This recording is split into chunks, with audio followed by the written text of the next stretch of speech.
안녕하세요. 상군의 풍수지리학 도지입니다. 오늘은 경북 안동에 있는 병산서원에 나와 있습니다. 병산서원은 한국 유네스코 세계유산에 등록되어 있고요. 서해 유성령 선생이 선조 8년에 1575년에 지금의 풍산읍에 있던 풍악서당을 이곳으로 옮겨온 것이 병산서원의 처음 모습이고요.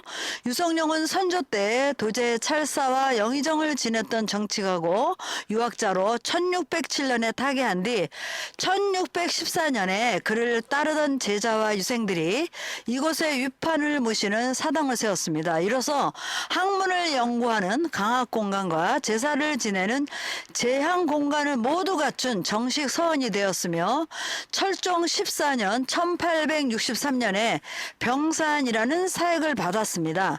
고종 때 흥선대원군이 서원 철폐령을 내렸을 때에도 헐리지 않고 그대로 살아남은 47개의 서원과 사당 중에 하나입니다. 서원의 정문인 복례문과 만대를 지나면 강당과 동제, 서재가 있고요.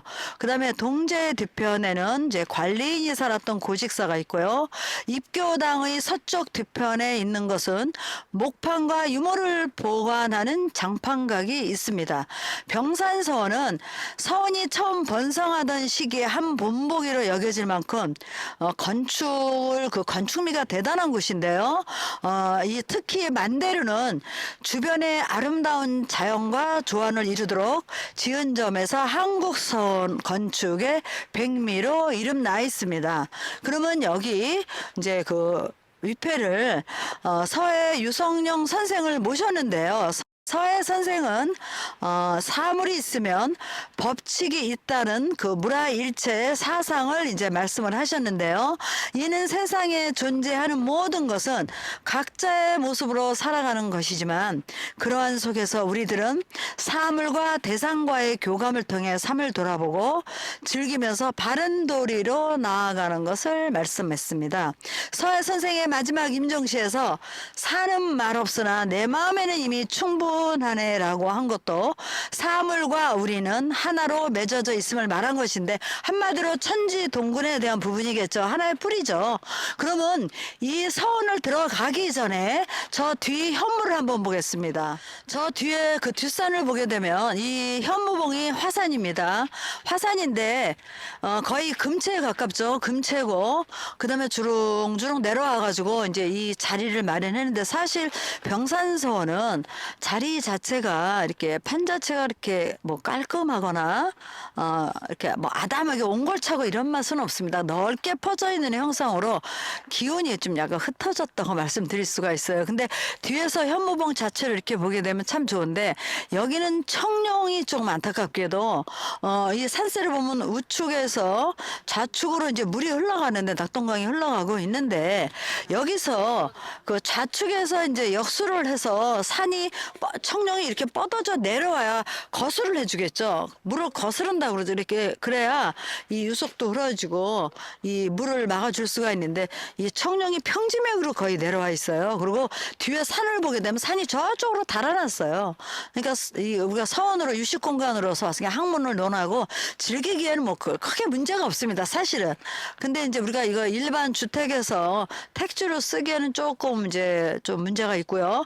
그 다음에 이 물이 저 고래 어떻게 흐르냐면 저 우측에서 오는데 저쪽을 이 백호 쪽에서 보게 되면 거기서 막아주는 게 없어요. 그러니까 바람이 지구로 치고 들어와서 여기가 또 넓죠. 넓으니까 바람이 아주 전체적으로 가기 때문에 가끔씩 오면은 여기서 회오리 바람 같은 게 막 불어요. 실질적으로. 그럼 바람이 세게 들어오는 거 모든 걸 달고 저쪽으로 나간다는 소리예요. 그럼 바람을 막아주려면 저 청령 쪽에서 해줘야 되는데 평지맥으로 오다 보니까 이거를 막아주는 게 약해서 참 안타깝고요. 그래도 저 밖에서 온 산들이 그 저쪽으로 감아주기 때문에 그나마도 이제 좀 그 외기를 좀 이제 그 차단해주는 역할을 하긴 하는데 좀 그게 좀 아쉬운 점이고요. 그 다음에 이제 병산서원의 저 만대루가 이제 건축미의 이제 그 백미인데요. 굉장히 아름답습니다. 어디 내놔도 저 손색이 없는 이제 그 건물인데요. 저게 그 병산서원 입장에서 보면 안산 쪽으로 향하고 있어요. 그렇죠? 그러면 병산에서 또 안산을 한번 볼까요? 자, 들어가서 보겠습니다. 여기는 병산선의 이제 입구 안에 들어와서 있는 만대루입니다. 이 만대루는 유식 공간으로 휴식과 강학을 하는 곳입니다. 서원에서 향사를 지내거나 행사를 할 때 개회와 폐를 알리는 곳이기도 하고요. 주로 강학 공간으로 활용하였습니다. 만대라는 이름은 당나라 시인 두보의 시 백제 성루 중 푸른 절벽으로 둘러쳐진 산수는 저녁 무렵 마주하기 좋으니라는 구절에서 따왔습니다. 실제로 저녁 무렵 만대루에 오르면 병풍을 두른 듯한 산과 낙동강의 훌륭한 경치를 즐길 수 있습니다. 만대루는 목재를 다듬지 않고 그대로 사용하고 장식과 기교도 없이 꼭 필요한 요소만을 갖추고 건축했습니다. 휘어진 모습 그대로 서 있는 기둥들과 자연 그대로의 주춧돌, 또 커다란 통나무를 깎아 만든 계단 등은 건축과 자연이 어우러지는 한국 전통 건축의 빼어난 멋을 그대로 보여주고 있습니다.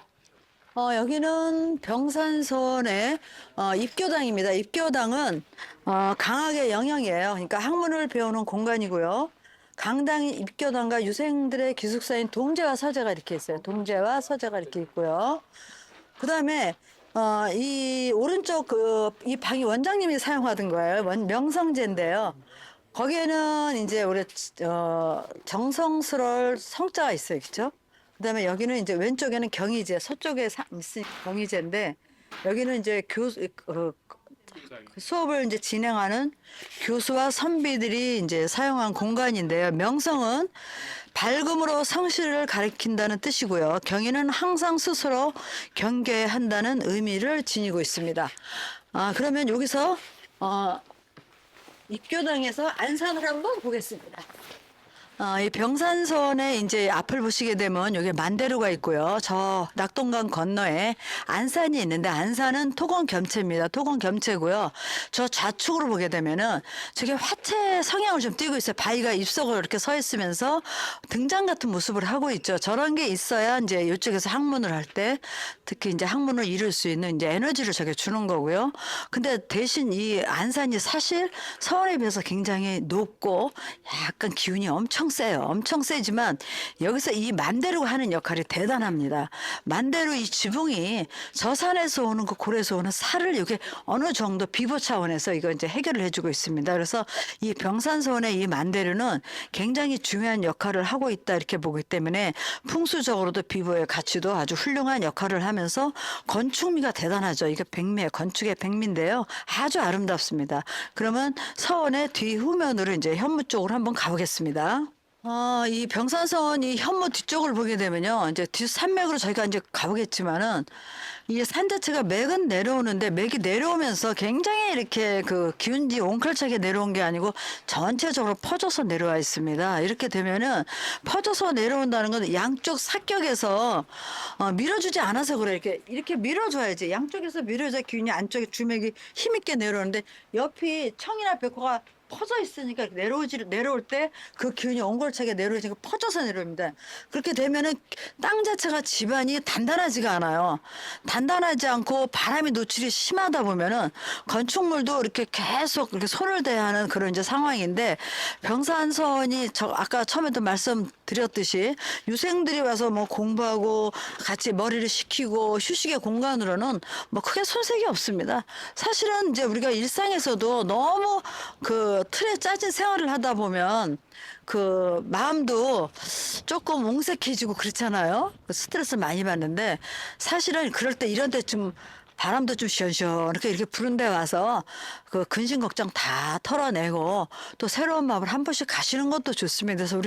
그래서 우리가 풍수를 보실 때 이 용도가 정확해야 돼요. 근데 유식 공간으로는 크게 나쁘지 않다는 거예요. 그리고 우리가 그 뭐 살림을 모아야 되는 이런 자리들은 기본적인 좌우 사격들이 꽉 짜져도 안으로 딱 뭉쳐지면 밖으로 이제 흐르는 게 없는데 우리가 머리를 식히는 공간은 내가 뭔가 그동안 쌓였던 걸 좀 이렇게 좀 뭔가 풀어내고 싶고 몸을 좀 릴렉스 시키고 싶잖아요. 이럴 때는 이런 공간이 사실 굉장히 긍정적 작용을 한다. 그래서 땅도 다 용도가 달라요. 용처가 다르기 때문에 우리가 이제 건물을 지시거나 할 때도 그 용도에 맞게 그 공간을 선택해서 지으시면 좋습니다. 근데 여기는 우리가 양택 3조를 보게 되면 일단은 배산임수는 맞아요. 그렇죠? 뒤에 산을 두고 또 앞에 물을 이제 두고 앉아 있고요. 그다음에 이제 전조후거 그렇죠? 전조후거도 맞죠. 그다음에 이제 전차 후광인데요. 전차 후광도 이제 일정 그런 부분은 해당이 되지만 실질적으로 이 공간이 좋다 이런 얘기는 이제 할 수가 없죠. 그래서 한 번씩 가서 바람을 쐬고 가기에는 아주 적합한 곳이다 이렇게 말씀을 드릴 수가 있어요. 지금도 상당한 바람이 많이 불고 있습니다. 그러면 일단 이 건물이 양택 3류에 우리가 그 향법에 맞나 한번 보겠습니다. 여기는 동서 사택이 우리 향법으로 오게 되면은 불배합입니다. 불배합 사택이기 때문에 그래서 향법을 논할 수가 없고요. 그리고 지금 실질적으로 오랜 시간이 지나면서 그 구조가 많이 바뀌었어요. 구조가 바뀌어서 여기서는 향법을 얘기할 필요가 없고 결론은 향법이 좀 안 맞다는 거죠. 향법이 맞거나 이 사택의 구조가 좋으면은 관광객들이 엄청나겠죠. 일례로 소수서원과 이런 데 비교하시면 될 것 같습니다. 오늘은 여기까지 하겠습니다.